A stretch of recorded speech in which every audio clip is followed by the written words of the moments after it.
All right, music fans, welcome back. It's just me, Dave, the real music observer, observing real music in real time for real people just like you and just like me right here. Um, how to replace Lindsey Buckingham? How to do it?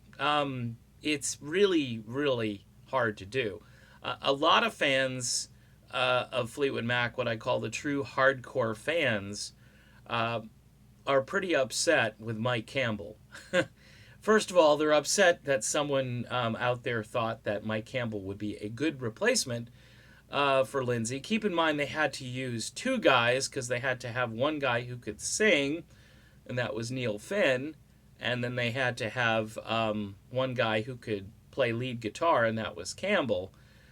When they're using two guys to replace one guy, that's usually a bad sign. Fleetwood Mac did it before with Billy Burnett and Rick Vito. Things were a bit different then, though, because number one, Lindsey kind of went off and was doing his own thing. His relationship, this is my guess. When Tusk came out, the band rebelled. They came back with Mirage. They wanted to get the whole thing back again. Lindsey had all this material. It ended up being Tango in the Night, which is a brilliant album. And then Lindsey's like, you know what? I want to do my own thing. I do want to go off and create some of my own music. And so the band, after the success of Tango, wanted to keep the momentum going. The record label probably saying, you know, you got to strike while the iron's hot. They released a greatest hits album, has a couple of extra tracks on it. Christine McVie at this time, by the way, is really carrying the band with her music.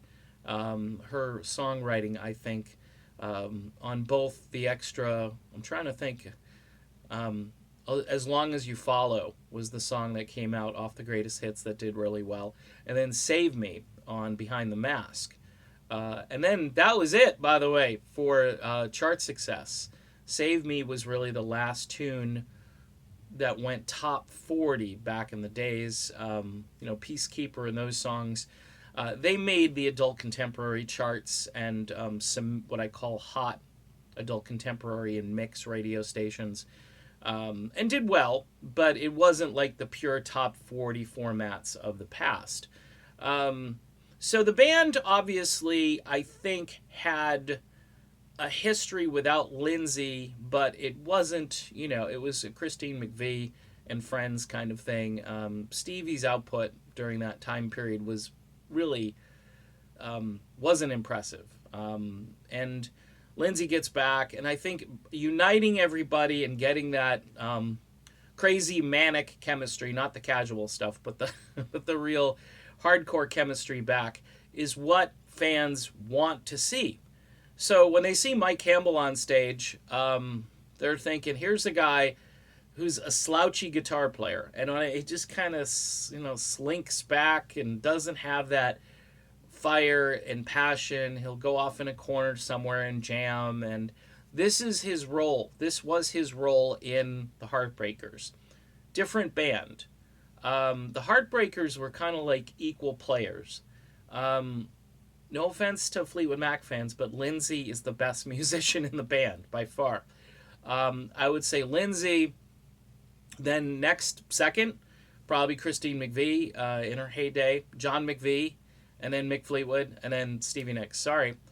As musicians go in the band, that's the way I rank them. Now you might rank, Mick Fleetwood's drumming is the most important thing. Yes, he's a good drummer, but no.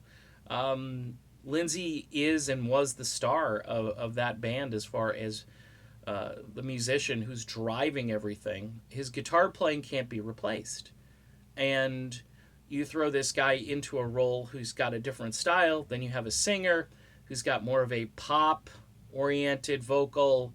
I call it alt pop. That's really what Neil Finn specializes in, and he really hasn't changed his style or anything. He's trying to sing these songs convincingly, and yeah, he's in tune.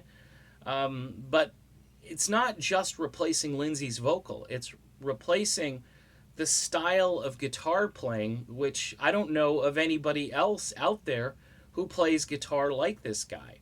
Now you may say, well, they're a better guitarist, Eddie Van Halen, Neil Schon, whoever.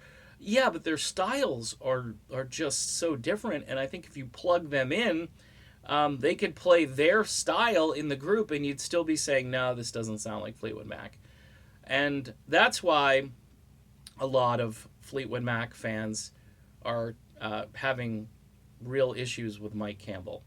And it's too bad, because I liked Mike in the Heartbreakers, and to pull him out of the Heartbreakers was to just mess that up. And yeah, they could have gone on tour, just as themselves. Somebody else could sing.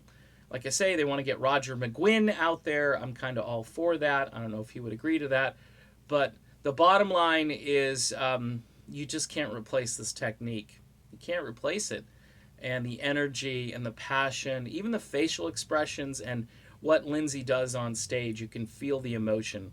So that's the reason why some Fleetwood Mac fans are a little, not so happy about Mike Campbell. And they have personal reasons and so forth as well. I'm just talking from a purely music standpoint here.